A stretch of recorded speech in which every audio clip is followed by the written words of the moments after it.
Blessings everyone. വീണ്ടും നിങ്ങളുടെ മുമ്പാകെ ദൈവത്തിൻ്റെ വചനവുമായി കടന്നു വരുവാൻ ദൈവം ഒരുക്കിയ അവസരത്തിനായി സ്തോത്രം ചെയ്യുന്നു. നിങ്ങളെല്ലാവരെയും ഞാൻ ഈ വീഡിയോയിലേക്ക് സ്വാഗതം ചെയ്യുന്നു, ഈ മെസ്സേജിലേക്ക് സ്വാഗതം ചെയ്യുന്നു. ഞാൻ നിങ്ങളോട് പങ്കുവയ്ക്കാൻ ആഗ്രഹിക്കുന്നത് കർത്താവ് യേശു ക്രിസ്തുവിൻ്റെ ക്രൂശ് മരണത്തിന് മുമ്പുള്ള 24 മണിക്കൂർ. ആ 24 മണിക്കൂർ എന്തെല്ലാമാണ് സംഭവിച്ചത്, യേശുവിൻ്റെ അതിപ്രധാനപ്പെട്ട ടീച്ചിങ്സ് എല്ലാം ഈ 24 മണിക്കൂറിനുള്ളിൽ കർത്താവ് പറഞ്ഞിട്ടുണ്ട്. ഹല്ലേലൂയ, സ്തോത്രം. അനേകം വചനങ്ങൾ ഒക്കെ ഉണ്ട്. ഇതിൽ വചനങ്ങളൊന്നും ഞാൻ വായിക്കുന്നില്ലെങ്കിലും അതിൻ്റെ വചനഭാഗങ്ങളെല്ലാം നിങ്ങൾക്ക് ഈ സ്ക്രീനിൽ കാണാൻ കഴിയും. അത് പിന്നത്തേതിൽ നിങ്ങൾ വായിക്കുക. ഈ വചനവും എടുത്ത് നിങ്ങൾ മെഡിറ്റേറ്റ് ചെയ്യുമെങ്കിൽ ഇതിൽ കൂടുതൽ ഇൻസൈറ്റുകൾ കർത്താവ് നിങ്ങൾക്ക് തന്നെ വെളിപ്പെടുത്തി തരുന്നതായിരിക്കും. നമുക്കറിയാം, യേശുവിൻ്റെ ക്രൂശ് മരണം നടക്കുന്നത് ഒരു വെള്ളിയാഴ്ച ദിവസമാണ്. അതിൻ്റെ തലേ ദിവസം യഹൂദന്മാരുടെ പെസഹയായിരുന്നു. ആ പെസഹ മുതൽ ഉള്ള സംഭവങ്ങളാണ് ഞാൻ പറയാൻ ആഗ്രഹിക്കുന്ന ഈ വീഡിയോയിലൂടെ. എക്സാക്ട്ലി പറഞ്ഞാൽ last 21 hours, the preparation of pass over.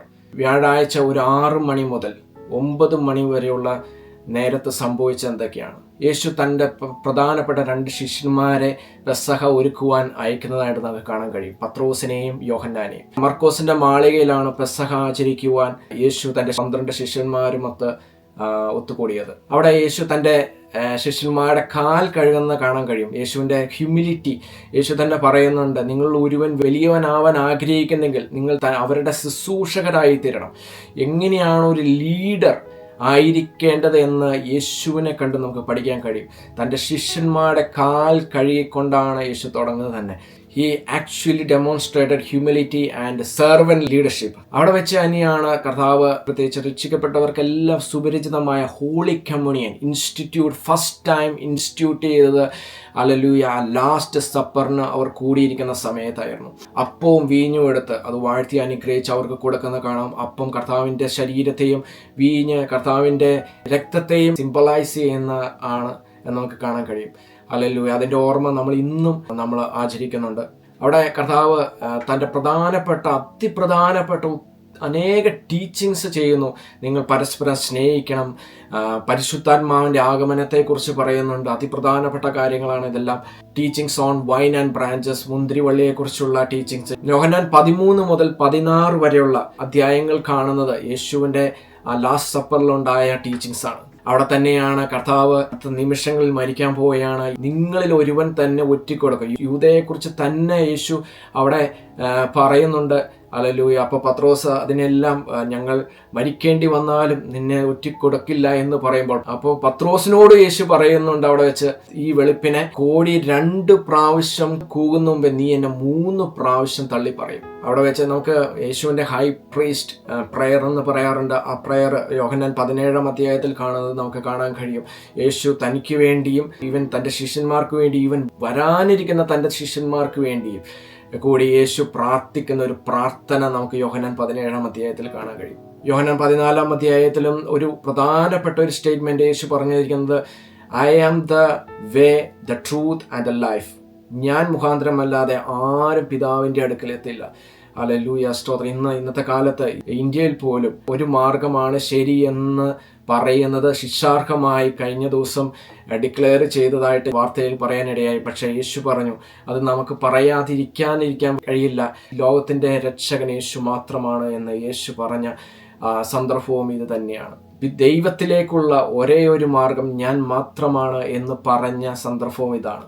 അതിനുശേഷം ഏതാണ്ട് 9 മണി മുതൽ 12 മണി വരെയുള്ള സമയം കർത്താവ് ഗെത്സമന തോട്ടത്തിലേക്ക് പോകുന്നത് നമുക്ക് കാണാൻ കഴിയും. മിക്കവാറും തന്നെ കർത്താവ് പോയി ഇരുന്ന് പ്രാർത്ഥിച്ച ഒരിടമായിട്ട് ഗെത്സമന തോട്ടം നമുക്ക് വചനത്തിൽ നിന്ന് കാണാൻ കഴിയും.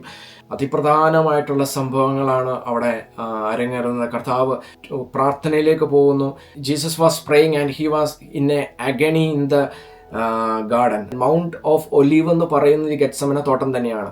അവിടെ വെച്ച് യേശു അതികഠിനമായ വേദനയിലൂടെ കടന്നു പോകുന്ന നമുക്ക് കാണാൻ കഴിയും. നമ്മുടെ ശരീരത്തിൽ നിന്ന് വേർപ്പ് തുള്ളികളൊക്കെ നമ്മുടെ ഈ സ്കിന്നിൻ്റെ പോർസിലൂടെ കടന്നു വരുന്നത് നമുക്ക് അനുഭവമുള്ളതാണ്.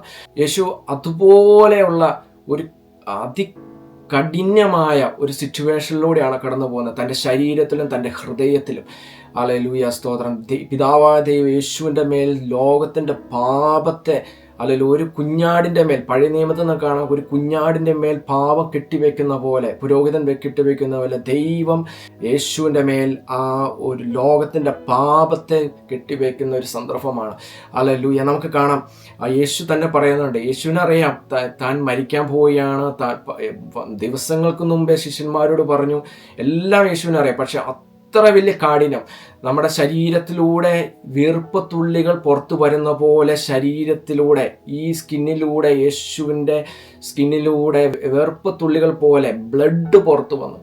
അതെല്ലാം സംഭവിക്കുന്നത് മെഡിക്കൽ സയൻസ് പറയുന്നു, നമ്മുടെ ശരീരത്തിലുള്ള വെയിനുകൾ ഹല്ലേലൂയ പ്രഷർ മുഖേന പൊട്ടിയിട്ട്, ഹല്ലേലൂയ ആ വെയിൻ പൊട്ടിയിട്ട് ആ രക്തം ഈ ശരീരത്തിലൂടെ, നമ്മുടെ ശരീരത്തിൻ്റെ സ്കിന്നിലൂടെ പുറത്തു വരുന്ന അവസ്ഥയാണത്. ഹല്ലേലൂയ. അത്രമാത്രം പ്രഷറിലൂടെ കർത്താവ് കടന്നു പോകുന്ന ഒരു സന്ദർഭമായിരുന്നു അത്. ഹല്ലേലൂയ. അതുകൊണ്ട് തന്നെയാണ് യേശുവിനെ അറിയാമായിരുന്നിട്ട് യേശു ഇങ്ങനെ പറയേണ്ടി വന്നു. ഹല്ലേലൂയ. പിതാവേ, ഈ പാനപാത്രം എങ്കിൽ നിന്ന് നീക്കണമേ, എങ്കിലും എൻ്റെ ഹിതമല്ല അങ്ങയുടെ ഹിതം, പിതാവേ അങ്ങയുടെ ഹിതം നടക്കണം. ഹല്ലേലൂയ. സ്തോത്രം. അതുപോലെ യേശുവിന് പറയേണ്ടി വന്നു. അത്ര അതികഠിനമായ വേദനയായിരുന്നു യേശു കടന്നുപോയത്. യേശു ഇങ്ങനെ പ്രാർത്ഥിച്ച് എഴുന്നേറ്റ് വരുമ്പോൾ ഏതാണ്ട് 12 മണിയോടുകൂടി ഹല്ലേലൂയ യൂദ ഇസ്കറിയോത്ത, ഹല്ലേലൂയ മഹാപുരോഹിതനും ഹല്ലേലൂയ അവരുടെ സേവകരും ഒന്നിച്ച് യേശുവിനെ പിടിക്കാനായിട്ട് വരുന്ന കാണാൻ കഴിയും. യേശുവിനെ ഒരു ചുംബനത്താൽ യൂദ ഒറ്റിക്കൊടുക്കുന്നു. യേശു ഏതാണ്ട് മണിക്കൂറുകൾക്ക് മുമ്പ് ഹല്ലേലൂയ പറഞ്ഞ അതേ സംഭവം, ഹല്ലേലൂയ യൂദയെക്കുറിച്ച് പറഞ്ഞത്, നീ എന്നെ ഒറ്റിക്കൊടുക്കുമെന്ന് പറഞ്ഞത്, അത് അക്ഷരാർത്ഥത്തിൽ അവിടെ സംഭവിക്കുകയാണ്.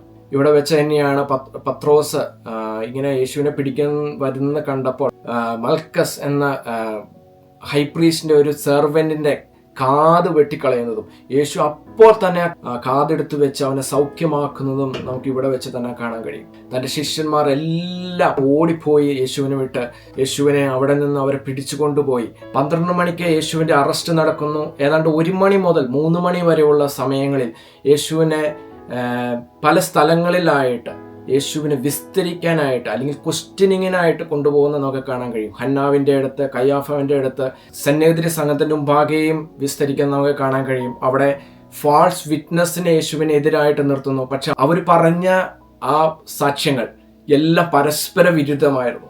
അതുകൊണ്ട് യേശുവിനെതിരെ വാസ്തവത്തിൽ ആർക്കും ഒരു കുറ്റാരോപണങ്ങൾ നടത്തുന്നുണ്ടെങ്കിലും അതിനൊന്നും ഒരു തെളിവ് സമർപ്പിക്കാനോ ഒന്നും ആർക്കും കഴിഞ്ഞില്ല.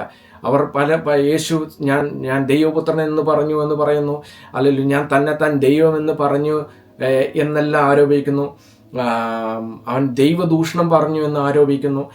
ഇങ്ങനെ കൗൺസിൽ യേശുവിനെ മരണശിക്ഷയ്ക്ക് വിധിക്കുന്നത് നമുക്ക് കാണാൻ കഴിയും. ഇതിൻ്റെ ഇടയിൽ തന്നെയാണ് നമുക്കറിയാം 2 പ്രാവശ്യം കോഴി കൂവുന്ന മുമ്പേ, ഇന്ന് അടുത്ത വെളുപ്പിനെ 2 പ്രാവശ്യം കോഴി കൂവുന്ന മുമ്പേ നീ എന്നെ 3 പ്രാവശ്യം തള്ളി പറയുമെന്ന് പത്രോസിനോട് പറഞ്ഞത് അതേപോലെ തന്നെ സംഭവിക്കണം. പത്രോസ് 3 പ്രാവശ്യം യേശുവിനെ അവിടെ തള്ളി പറയുന്ന നമുക്ക് കാണാൻ കഴിയുന്നത് ഇവിടെ തന്നെയാണ്. ഇത് സംഭവിക്കുന്ന ഏതാണ്ട് 3 മണി 4 മണിയോട് കൂടിയാണ്. ഇതിന് ശേഷം ഏറ്റവും പ്രധാനപ്പെട്ട സ്ഥലത്തേക്ക് യേശുവിനെ കൊണ്ടുപോവുകയാണ്. ഏതാണ്ട് 6 മണി സമയത്ത്, 6 മണി 7 മണിയോടുള്ള സമയത്താണ് അന്നത്തെ റോമർ ഗവർണറായിരുന്ന പീലാത്തോസിന്റെ അടുക്കലേക്ക്. കാരണം ഇവർക്ക് മാത്രം ഒരു ഡിസിഷൻ എടുക്കാൻ കഴിയില്ല. ഇവർക്ക് ഒരു കൗൺസിലിന് യേശുവിനെ മരണശിക്ഷയ്ക്ക് വിധിക്കാം, പക്ഷെ മരണശിക്ഷ കൊടുക്കാനോ ആ ശിക്ഷ നടപ്പിലാക്കാനോ ഒരധികാരം ഇവർക്കില്ലായിരുന്നു. കാരണം റോമൻസ് ആയിരുന്നു അവിടെ ഭരിച്ചിരുന്നത്. അതുകൊണ്ട് റോമൻ ഗവർണറിന് മുമ്പാകെ വെളുപ്പിനെ തന്നെ, രാവിലെ തന്നെ ഹാജരാക്കുന്ന നമുക്ക് കാണാൻ കഴിയും. അവിടെ ചെന്ന് യേശു ദൈവമാണെന്ന് പറയുന്ന അക്യൂസേഷൻ അല്ല, അക്യൂസേഷൻ അല്പം കൂടി ചേഞ്ച് ചെയ്യാണ്. ഹല്ലേലൂയ. കാരണം പീലാത്തോസിന്റെ മുമ്പാകെ ചെല്ലുമ്പോൾ അവർ അക്യൂസ് ചെയ്യുന്ന ഇവൻ രാജാവെന്ന് പറഞ്ഞു. ഹല്ലേലൂയ. ഒരു പൊളിറ്റിക്കൽ ത്രെട്ടാണ്. ഹല്ലേലൂയ. പൊളിറ്റിക്കൽ ത്രെട്ട് ഇവൻ നടത്തിയെന്ന്, ഇവൻ രാജാവാൻ ശ്രമിച്ചു അല്ലെങ്കിൽ രാജാവാൻ ശ്രമിക്കുന്നു എന്നുള്ള ആരോപണമാണ് പീലാത്തോസിന്റെ മുമ്പായ. കാരണം പീലാത്തോസാണ് ഭരിക്കുന്നത്. പീലാത്തോസിനെ മാറ്റി യേശു മാറ്റുമെന്നുള്ള ആരോപണമാണ് ഇപ്പോൾ അവർ നടത്തുന്നത്. അവിടെയും പീലാത്തോസ് ഇവനിൽ ഒരു കുറ്റവും ഞാൻ കാണുന്നില്ല എന്നാണ് പീലാത്തോസ് പറയുന്നത്. പീലാത്തോസ് അവിടെ നിന്ന് ഹെരോദ് അന്തിപ്പാസിന്റെ അടുത്തിലേക്ക് യേശുവിനെ അയക്കുകയാണ്. അവിടെ യേശുവിനെ ഹെരോദാവ് പുച്ഛിക്കുന്നത് കാണാം, മോക്കിയെന്ന് കാണാം. അവിടെയും യേശുവിൻ്റെ കുറ്റം ഒന്നും തെളിയിക്കപ്പെടുന്നില്ല. യേശുവിനെ അവർ വീണ്ടും പീലാത്തോസിൻ്റെ അടുക്കലേക്ക് തന്നെ തിരിച്ചയക്കുന്നു. രണ്ടാമത് പീലാത്തോസിൻ്റെ അടുക്കൽ അയക്കുന്നത് ഏതാണ്ട് 7:30 മുതൽ 8 മണിയുള്ള സമയം. പീലാത്തോസിൻ്റെ അടുക്കൽ സെക്കൻഡ് ഹിയറിങ്ങിന് യേശുവിനെ ഹാജരാക്കുകയാണ്. അവിടെ പീലാത്തോസ് ചോദിക്കുന്നു, നിങ്ങൾക്ക് യേശുവിനെ വിട്ടുതരണമോ ബറാബാസിനെ വിട്ടുതരണമോ? അവരെല്ലാവരും ഹല്ലേലൂയ, കുറേ ആൾക്കാരെ ഈ മഹാപുരോഹിതൻ കൂട്ടിയിരുന്നു, പൈസ കൊടുത്ത് കൂട്ടിയിരുന്നു യേശുവിനെതിരെ സംസാരിക്കാൻ വേണ്ടി. അവർ ബറാബാസിനെ ഞങ്ങൾക്ക് വിട്ടു തന്നാൽ മതി എന്ന് അവർ ഒച്ചത്തിൽ പറയുന്നത് നമുക്ക് കാണാൻ കഴിയും. അങ്ങനെ യേശുവിനെ ക്രൂസിഫൈ ചെയ്യുക, അവനെ ക്രൂശിക്ക എന്ന് മഹാപുരോഹിതന്മാർ ഒരു ക്രൗഡിനെ കൊണ്ട് വിളിപ്പിക്കുന്ന നമുക്ക് അവിടെ കാണാൻ കഴിയും. അങ്ങനെ പീലാത്തോസ് വീണ്ടും പറയുന്നു, ഞാൻ ഇവനിൽ ഒരു തെറ്റും കാണുന്നില്ല. എങ്കിലും അവരുടെ ഹിതപ്രകാരം പീലാത്തോസ് ഒരു തെറ്റുമില്ലാതിരുന്നിട്ടും യേശുവിനെ ക്രൂശിക്കുവാൻ വിടുകയാണ്. ഹല്ലേലൂയ. അവിടെ പീലാത്തോസ് ചെയ്യുന്നുണ്ട്, ഇതിൽ ഞാൻ ഒഴിവാണ് എന്ന് കാണിക്കാൻ ഒരു പ്രൊഫറ്റിക്കലി ഒരു കാര്യം കാണിക്കുന്നു. തൻ്റെ കൈ കഴുകുന്നു, വെള്ളം കൊണ്ട് തൻ്റെ കൈ കഴുകുന്നു. എൻ്റെ കൈ ശുദ്ധമാണ് ഈ കാര്യത്തിൽ എന്ന് പറയാൻ. ഏതാണ്ട് 8 മണിയോടുകൂടി ആ വിചാരണകൾ തുടങ്ങിയാണ്. 8 മണി മുതൽ 8:30 വരെയുള്ള സമയം Jesus was so brutally scourged and mocked.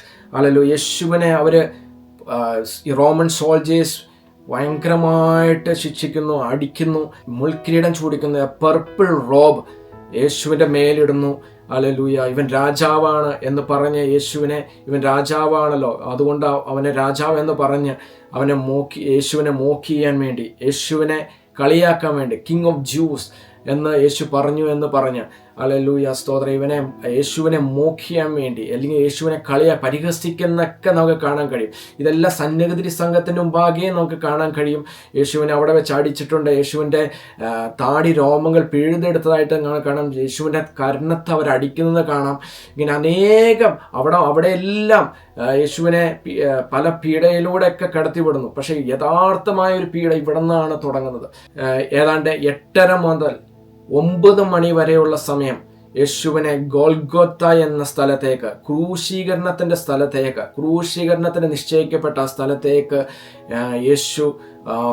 യേശുവിനെ കൊണ്ടുപോകുന്നത് ഈ സമയങ്ങളിലാണ്. അവിടെ നിന്നാണ് യേശു താൻ ക്രൂശിക്കപ്പെടേണ്ട ക്രോസ് തന്നെ യേശുവിനെ കൊണ്ട് തന്നെ അവർ ക്യാരി ചെയ്യിപ്പിക്കുന്നു.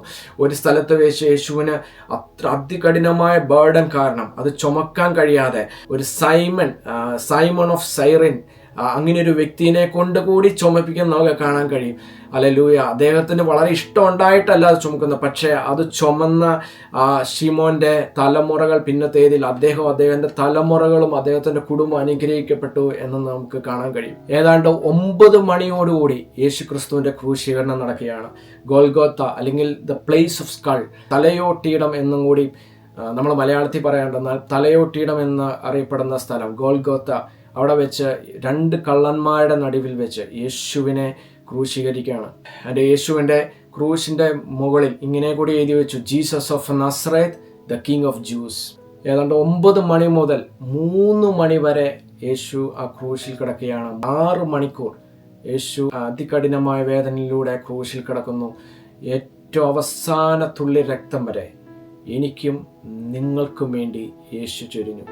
ഹല്ലേലൂയ സ്തോത്രം. ഏതാണ്ട് 3 മണിയോടുകൂടെ യേശു കർത്താവിൻ്റെ ക്രൂശ് മരണം സംഭവിക്കുകയാണ്.